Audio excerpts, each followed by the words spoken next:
बिस्मिल्लाहिर्रहमानिर्रहीम। अस्सलाम वालेकुम डियर कैंडिडेट्स, उम्मीद करता हूँ आप सब खैरियत से होंगे।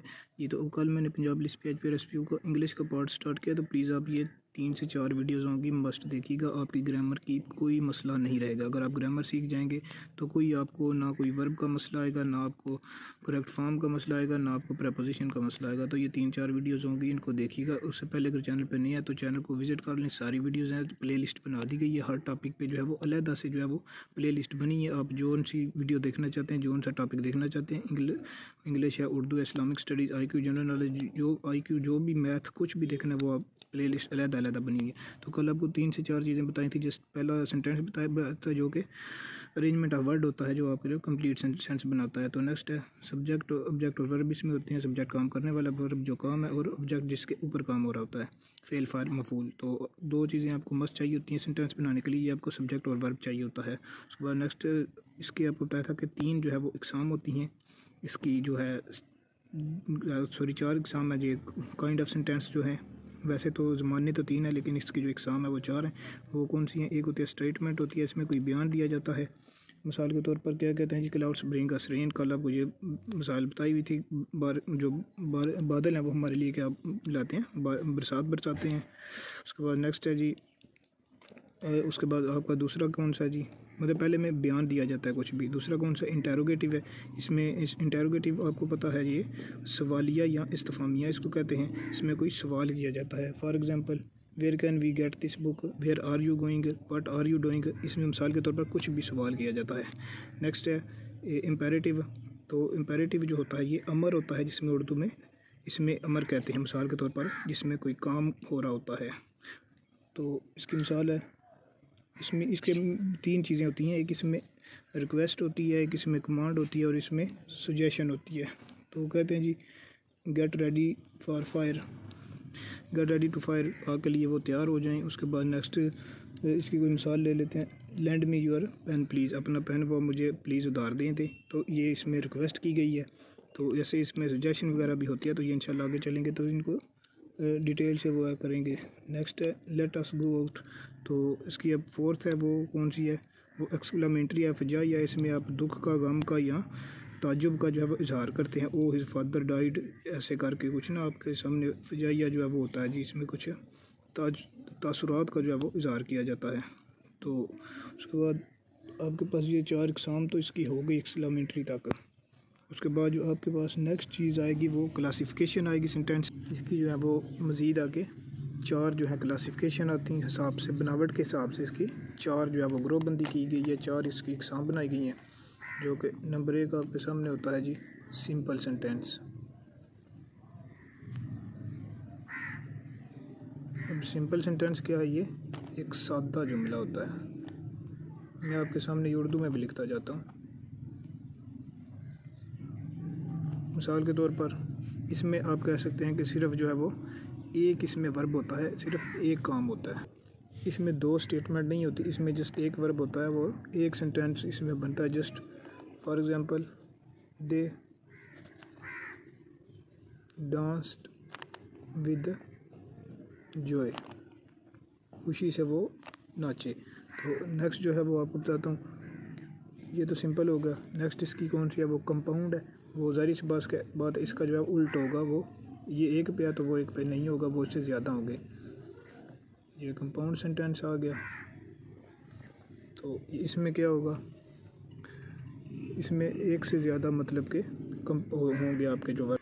तो इनको मरकब फ़िक्रात कहते हैं। ये 1 से ज़ायद पे मुश्तमिल होते हैं। इनमें एंड और उसके बाद ये आप जो है कह सकते हैं बट के थ्रू जो है वो आपस में 2 जो है ना वो स्टेटमेंट्स को मिलाया जाता है। For example, you must pay the price are. तो ये कंसीडिंग वर्ड है, इसके थ्रू जो है वो कंटेक्टिंग वर्ड, इसके थ्रू जो है वो ये आपस में मिले हुए हैं। और पे द प्राइस, ये आपस में एंड और एट के थ्रू जो है वो जुड़े होते हैं, एंड और बट। तो उसके बाद नेक्स्ट आपके पास जो 3rd आ जाता है वो कॉम्प्लेक्स आ जाता है।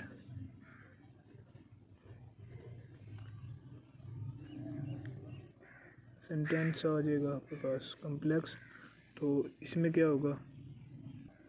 इसमें आपके पास जो मेन क्लास है वो एक ही होती है, सॉरी ये नीचे है इसमें,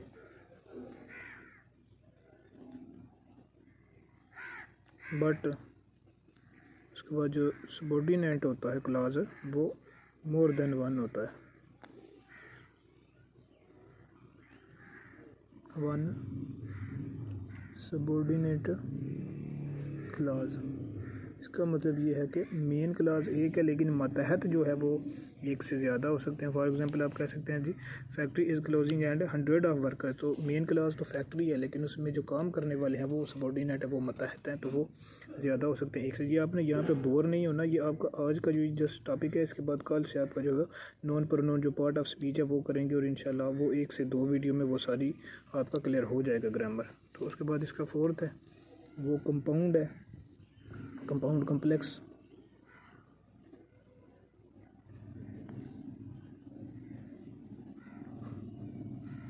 ये आपने राइटिंग का माइंड नहीं करना क्योंकि जल्दी में लिख रहा हूँ, मोबाइल में देख रहा हूँ, तो जिस वजह से वो है ना उस तरह से लिखाई हो नहीं रही। तो आपने आवाज़ सुननी है और कोशिश करें नोट करते जाएं साथ साथ ताकि आपके नोट्स बन जाएं।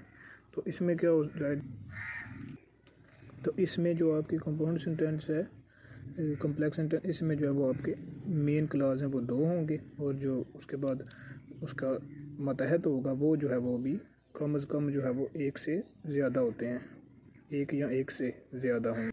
तो ये वीडियो थोड़ी सी में भी लंबी हो जाए, मैं कोशिश करूँगा सारे जो पार्ट ऑफ स्पीच हैं उनको आज इसमें डिस्कस कर दूँ, उनकी डिटेल जो है वो इंशाल्लाह सुबह देखेंगे।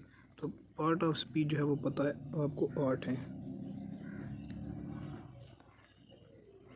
ये इंशाल्लाह 1 से 2 वीडियो में वो आपकी ये सारी क्लियर हो जाएगी पार्ट ऑफ स्पीच। अगर आपने क्लियर कर ली तो आपको ये जो इंग्लिश का पोर्शन है 10 से 15 मार्क्स का, वो आपको कोई मसला नहीं होगा, यहीं से ही आपके MCQ जो है वो आने हैं। ये उर्दू वाली चीज़ें आपने इन चीज़ों को सिर्फ नोट करना है, इनको ध्यान से देखना है। ये आपकी उर्दू वाली ही चीज़ें हैं जो आपने उर्दू में पढ़ी हैं। ये इसमें नकरा है, ये इसमें मरफ़ा है, ये सारी चीज़ें आपकी वो हैं, कोई इसमें नई चीज़ जो है वो नहीं आ रही। नोन प्रोनाउन और नंबर 3 है एडजेक्टिव। ये जब एक बार आपको इंशाल्लाह मैं करवाऊँगा तो आपको हर चीज़ की समझ आ जाएगी कि ये असल में चीज़ें जो हैं वो है क्या।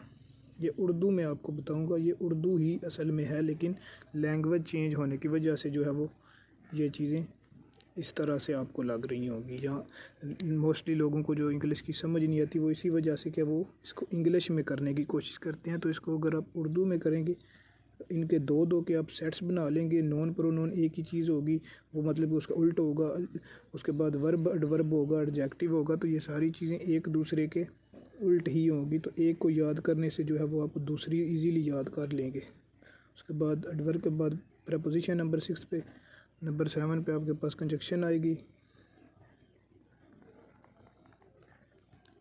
ट्राई करता हूँ इनकी जो है ना आज मैं आपको डेफिनेशन करा देता हूँ, तो सुबह से इंशाल्लाह जो वो इसका करेंगे क्योंकि वीडियो बहुत लंबी हो जाएगी, इतनी वीडियो से फिर आप बोर हो जाएंगे। उसके बाद इंटरजेक्शन जो है वो लास्ट इसकी फॉर्म है, किस्म है इसकी। जो टोटल ये जो है मतलब कि 8 आपके पास पार्ट ऑफ स्पीच होती है।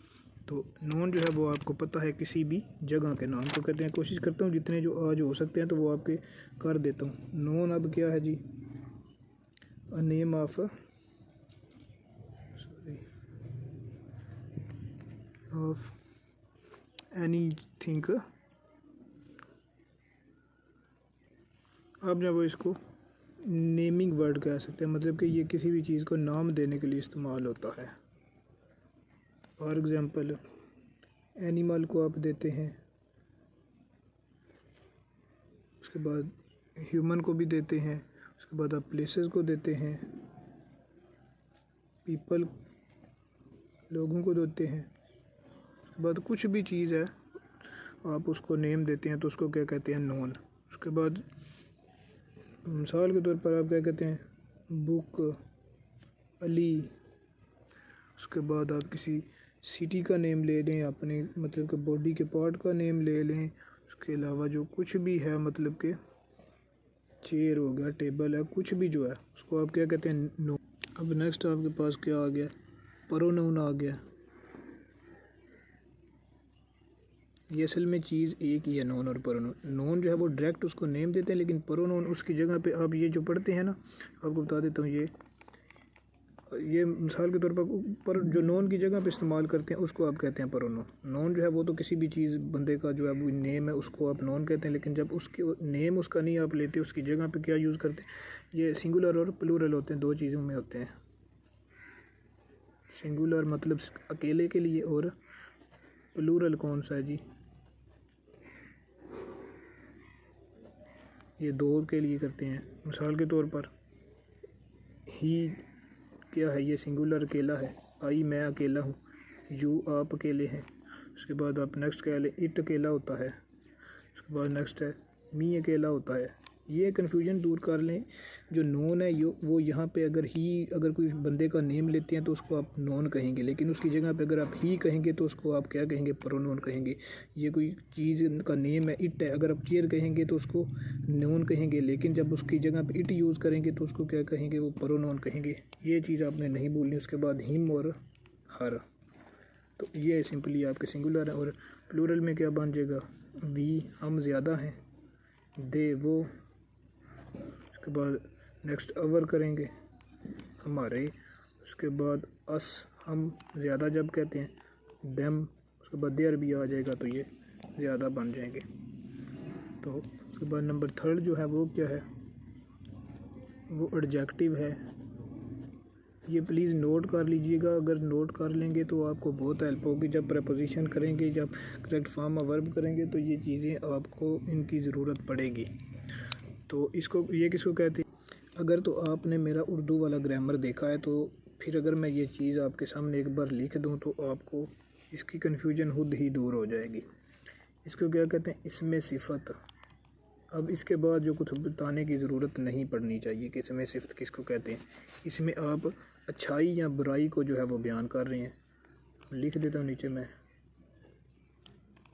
अच्छाई या बुराई को बयान करने के लिए। मिसाल के तौर पर जैसे बताया था, ये ऊंची दीवार है, लंबा आदमी, छोटे कद, उसके अलावा वो अच्छा वो नेक लड़का है, वो बदसूरत है। तो ये क्या है, उसकी अच्छाई या बुराई को इस्तेमाल हम जो है ना वो बयान करते हैं। तो इसके लिए इंग्लिश में आप देख लेंगे, लेज़ी बॉय मतलब सुस्त लड़का है। उसके अलावा नेक्स्ट आप कह लें टाल मैन, बड़ा लड़का है। उसके बाद लंबे कद का, इंटेलिजेंट गर्ल, मतलब कि वो लाइक लड़की है। ऐसे ही आप कुछ भी ले लें। तो अब इसमें एक चीज़ मज़ीद आती है, अब इसमें आर्टिकल आता है। ये आपका ना एक MCQ इस चीज़ का मोस्टली आपसे वो ना पूछ लेते हैं। तो आर्टिकल आपके पास 2 किस्म के होते हैं, ये अक्सर आप MCQs पढ़ते हैं। एक आपके पास एन होता है, एक आपके पास ए होता है, और एक आपके पास दी या दा होता है। तो अब आपने ये लगाना होता है आर्टिकल कौन सा लगेगा। तो आपकी मैं कन्फ्यूजन दूर कर देता हूँ। एक ही चीज़ इसमें आपको बता देता हूँ, आपको एक टिप बता देता हूँ। अगर ए कहाँ पे आएगा, बता देता हूँ ए कहाँ पे आएगा। ये आप ऐसे कह सकते हैं, जिनके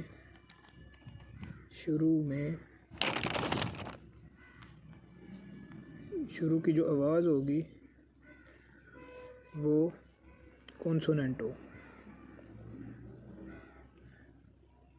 कॉन्सोनेंट से मुराद है AEIOU जो है वो आपको पता है वो वावल्स हैं। लेकिन उनके अलावा अगर आपके पास कॉन्सोनेंट मतलब कि अब 21 आपके पास वावल्स को छोड़ के कोई भी आपका वर्ड आएगा तो आप उसमें क्या लगाएंगे, आप उसमें ए लगाएंगे, उस पर आप एन नहीं लगाएंगे। फॉर एग्ज़ाम्पल ए पेन होता है, उसके बाद ए चेयर होता है, टेबल होता है, उसके बाद ए बॉय होता है। मतलब कि AEIOU के अलावा आपके पास कुछ भी होगा तो आप इसमें ए लगाएंगे, एन नहीं लगवाएंगे। उसके बाद इसका नेक्स्ट टिप आपको बता देता हूँ। लेकिन अगर कॉन्सोनेंट का मतलब है उसकी आवाज़ अगर नहीं आ रही, वो अगर HOUR, अब इसमें हम हावर नहीं पढ़ते, आर्स पढ़ते हैं, मतलब एक घंटा। तो इसमें H जो है वो कॉन्सोनेंट है, तो इसमें NR लगेगा, OAR नहीं लगेगा। जिसमें आपका अगला जो वर्ड होगा उसका पहला जो आपका शुरू का जो स्पेलिंग होगा, अल्फ़ाबेट होगा, अगर वो कॉन्सोनेंट होगा तो आप उसमें ए लगाएंगे, एन नहीं लगाएंगे। क्लियर हो जाना चाहिए इसके बाद आपका। अब एन कहाँ पे आएगा, एन का आपका उसका उल्टा हो जाएगा, जहाँ पे वावल आएगा। AEIOU OU, ये आई भी आता है ना इधर, AEIOU। यहाँ पे ये चीज़ अगेन याद रखिएगा, ये मैं आपको पहले भी ये बता चुका हूँ। ये जो कॉन्सोनेंट अगर आएगा तो ए लगाएंगे, लेकिन अगर कॉन्सोनेंट नहीं होगा तो फिर एन लगाएंगे। अब यहाँ पे देख लें, ये AEIOU एन जहाँ पे कहाँ पे लगाएंगे वो देख लें। एन एप्पल लगाएंगे, ए एप्पल तो नहीं लगाएंगे, एन एप्पल लगाएंगे क्योंकि आगे वाला वावल है। उसके बाद नेक्स्ट आप लगाएंगे एन जो है वो एलिफेंट आएगा तब भी आप एन लगाएंगे। उसके अलावा कुछ भी अगर वावल होगा तो लगाएंगे, लेकिन कॉन्सोनेंट का आपको पहले बताया, आवर बताया था, एन आर लगाएंगे। उसके अलावा आपके पास ऑनेस्ट आता है, ईमानदार, तो इसका भी आपको पता है ऑनेस्ट का क्या लगाते हैं, एन ही लगाएंगे क्योंकि एच जो है वो कॉन्सोनेंट है। तो आज की वीडियो काफ़ी लंबी हो गई है। 3 जो है आपके पार्ट ऑफ स्पीच हो चुके हैं, 3 पार्ट, जो मतलब कि नॉन भी होगा, प्रोनाउन भी होगा, एडजेक्टिव और इसका आर्टिकल भी इसके अंदर ही आता है, तो ये भी होगा। तो कल जो बाकी के 5 हैं इंशाल्लाह कोशिश यही होगी कल उनको क्लियर कर लें, और उसके बाद एक्टिव वॉइस और पैसिव और डायरेक्ट इनडायरेक्ट। तो ये इंशाल्लाह मज़ीद 2 से 3 वीडियो 4 बनेगी, तो आपका सारा कंसेप्ट जो है वो क्लियर हो जाएगा। ये चीज़ें नोट डाउन कर लीजिएगा। चैनल पर नए हैं तो चैनल को सब्सक्राइब कर दें। इंशाल्लाह डेली की अपडेट आपको इसी चैनल पे मिलेगी, और सारी प्लेलिस्ट बन चुकी हैं। जिस चीज़ को आप देखना चाहते हैं आप उसको देख सकते हैं। वीडियो देखने का बहुत शुक्रिया। अल्लाह हाफ़िज़।